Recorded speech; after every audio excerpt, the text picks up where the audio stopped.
Welcome to section 2। এই সেকশনে আমরা কোর্স আউটলাইন সম্পর্কে জানব এবং প্রথমেই আসলে জানা দরকার যে আসলে আমরা কি থেকে কি শিখতে যাচ্ছি। তো চলুন দেখে নেই আমাদের কোর্স আউটলাইন। প্রথমেই আমরা HTML সম্পর্কে জানব। HTML কি এবং কেন এই বিষয়ে আমাদের জানা দরকার সেই বিষয়ে আলোচনা করব এবং তারপরে আমরা দেখব যে ওয়েব পেজে HTML ইউজ করে কিভাবে আসলে মিডিয়া যোগ করা যায়, কিভাবে HTML ট্যাগ ব্যবহার করে আমরা ওয়েবসাইটে অডিও, ভিডিও এবং ইমেজ দিতে পারি। এরপরে দেখব যে আমরা লেখালেখি যে সেকশনটি, আমরা যদি মাইক্রোসফট ওয়ার্ডে দেখে থাকি যে কিভাবে লেখা বোল্ড করা হয়, ইতালিক করা হয়, বিভিন্ন ধরনের ফরম্যাটিং করা হয়, সেই বিষয়গুলো আমরা দেখব লেখালেখি সেকশনে। এরপরে আমরা সিমেন্টিক অ্যান্ড স্ট্রাকচারাল এলিমেন্ট সেকশনে কিছু HTML ট্যাগ দেখব যেগুলো এর নামেই এর অর্থকে প্রকাশ করে। তারপরে আমরা অবশ্যই কতটুকু আপনি শিখলেন সেটা মূল্যায়ন করতে হবে আপনাকে নিজেকেই। আর এই সেকশনে বা অনুশীলনীতে কিছু টাস্ক থাকবে যেগুলো আপনি প্র্যাকটিস করবেন এবং প্র্যাকটিস করে যদি না পারেন সমস্যার সমাধান করতে, তাহলে পরবর্তী লেকচারেই সেই সলিউশনগুলো দেয়া থাকবে। তারপরে আমরা দেখব HTML ফর্ম নিয়ে কিভাবে কাজ করতে হয়, ফর্ম আসলে কি জিনিস এবং ফর্ম দিয়ে কিভাবে লিখতে হয় HTML দিয়ে, সেই বিষয়গুলো আমরা দেখব।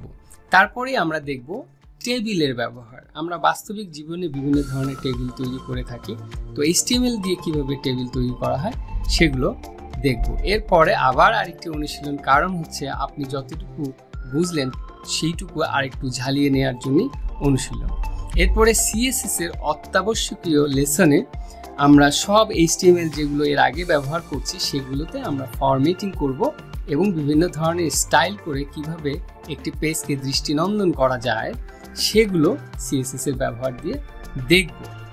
এরপরে আমরা দেখব ইন্টারমিডিয়েট CSS, যেখানে CSS সম্পর্কে আর একটু বিস্তারিত আলোচনা থাকবে। তারপরে যেটা হবে যে ডেভেলপার্স টাইম আউট, এখানে অত্যন্ত গুরুত্বপূর্ণ কিছু টিপস অ্যান্ড ট্রিক্স নিয়ে আলোচনা করা হবে যেগুলো পরবর্তীতে আপনার বিভিন্ন ধরনের প্রবলেমে পড়লে যাতে ইজিলি আপনি সেগুলো সলভ করতে পারেন। এবং আমরা যা কিছু শিখলাম সেগুলো দিয়ে একটি প্রজেক্ট ওয়ার্ক করব, একটি বা দুটি প্রজেক্ট ওয়ার্ক করব। অ্যাডভান্স CSS সেকশনে আমরা দেখব কিভাবে ব্যাকগ্রাউন্ডে ইমেজ অ্যাড করা যায়, ফুল সাইজ ইমেজ দেওয়া যায় এবং আরও বিভিন্ন ধরনের CSS টিপস অ্যান্ড ট্রিক্স। এরপরেই আমরা যেটা দেখব CSS এর সত্যিকার পাওয়ার বা স্পেশাল এফেক্ট, যেখানে অ্যানিমেশন, ট্রানজিশন এবং ট্রান্সফরমেশনের মতো CSS3 বিস্ময়কর ফিচার, যা কিনা অন্য কিছু ছাড়াই শুধুমাত্র HTML এবং CSS3 ব্যবহার করে করা যায়। যেমন আপনি গেম বানাতে পারেন শুধুমাত্র HTML এবং CSS ব্যবহার করে।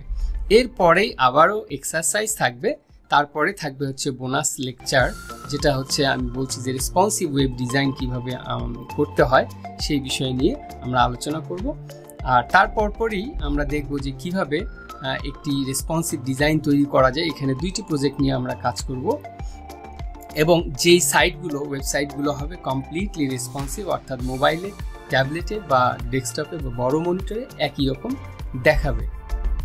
ওকে, এরপরে আমরা দেখব যে জাভাস্ক্রিপ্টের ব্যবহার। জাভাস্ক্রিপ্ট না লিখে জাভাস্ক্রিপ্ট ব্যবহার, এটা আসলে আশ্চর্যজনক এবং এই বিষয়গুলি আমরা জাভাস্ক্রিপ্ট সেকশনে দেখব। এরপরে আমরা আবার কিছু প্রজেক্ট ওয়ার্ক করব, যতগুলো যা শিখলাম সবগুলো মিলিয়ে একটু প্রজেক্ট ওয়ার্ক করব।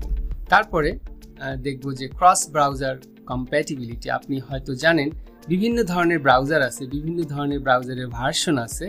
তো এই সেকশনে আমি খুব সহজভাবে বিখ্যাত সব ওয়েব ব্রাউজারে আপনার ওয়েবসাইটটিকে কোনো রকম ভুলভ্রান্তি ছাড়াই কিভাবে দেখাতে পারবেন সেগুলো নিয়ে আলোচনা করব। এবং তারপরে একদম লাস্ট সেকশনে আমি অত্যন্ত গুরুত্বপূর্ণ কিছু বিষয় নিয়ে আলোচনা করব যেগুলো আপনার জীবনে ওয়েব ডিজাইনিংয়ের ক্যারিয়ারে বা ওয়েব ডেভেলপার হিসেবে আপনি নিজেকে কিভাবে প্রতিষ্ঠিত করতে পারবেন সেই সব বিষয়ে কিছু টিপস অ্যান্ড ট্রিক্স আমি আলোচনা করব।